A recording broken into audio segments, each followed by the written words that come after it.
राजा चवरसेन कौन थे? कुछ इतिहासकारों का मानना है कि भारत में चवर वंश होता है। ऐसा माना जाता है कि यह राजवंश सूर्यवंशी क्षत्रिय कुल से संबंध रखता था। गुजरात में चवरावती नहर इस वंश की प्रतापी राजधानी होती थी। यहाँ पर चवरसेन राज करते थे। इनके कई पुत्र भी थे जिनके नाम कमलसेन, ब्रह्मसेन, रीतिसेन आदि। ऐसा कहा जाता है कि बप्पा रावल ने गजनी के सुल्तान को हराकर चवर वंश के सरदार को वहां का शासक बनाया था। सिकंदर लोदी के शासनकाल से पहले पूरे भारतीय इतिहास में चमार नाम की किसी भी जाति का उल्लेख नहीं मिलता।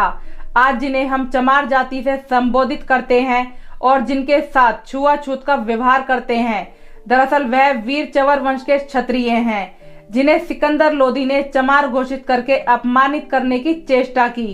कर्नल टॉड महोदय द्वारा लिखी गई उनकी पुस्तक राजस्थान का इतिहास में इस वंश के बारे में विस्तार से वर्णन किया गया है। प्रख्यात लेखक डॉक्टर विजय सोनकर शास्त्री ने भी गहन शोध के बाद इनके स्वर्णिम अतीत को विस्तार से बताने वाली पुस्तक हिंदू चरमारी जाति एवं स्वर्णिम गौरवशाली राजवंशीय इतिहास लिखा है। महाभारत के अनुशासन पर्व में भी इस राजवंश का उल्लेख है। डॉक्टर शास्त्री के अनुसार प्राचीन काल में ना तो चमार कोई शब्द था और ना ही इस नाम की कोई जाति थी। अर्बनाइजेशन की लेखिका डॉक्टर हमीदा खातून लिखती है, मध्यकालीन में इस्लामी शासन से पूर्व भारत में चर्म एवं सफाई कर्म के लिए किसी विशेष जाति का एक भी उल्लेख नहीं मिलता है। हिंदू चमड़े को निषिद्ध व हेय समझते थे, लेकिन भारत में मुस्लिम शासकों के आने के बाद इसके उत्पादन की भारी प्रयास किए गए।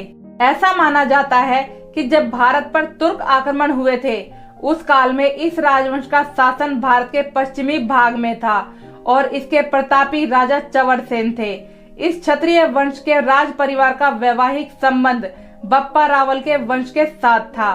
उस समय के प्रसिद्ध राजा राणा सांगा व उनकी पत्नी झाली रानी ने चवर वंश से संबंध रखने वाले संत रैदास जी को अपना गुरु बनाकर उनको अपने मेवाड़ के राजगुरु की उपाधि दी थी। कुछ लोगों का ऐसा मानना है कि चवरसेन चवर वंश के प्रतापी शासक होते थे। ये वर्तमान में चमार कही जाने वाली जाति से संबंध रखते थे। हालांकि इसके विषय में भी विभिन्न इतिहासकारों में मतभेद भी हैं। पुराने समय में तथा संकीर्ण मानसिकता रखने वालों के अनुसार चमार जाति को अछूत समझा जाता था। कुछ इतिहासकारों का मानना है कि इसी चमार जाति से राजा चवरसेन संबंध रखते थे तथा उनका गौरवशाली इतिहास मिटाया गया है।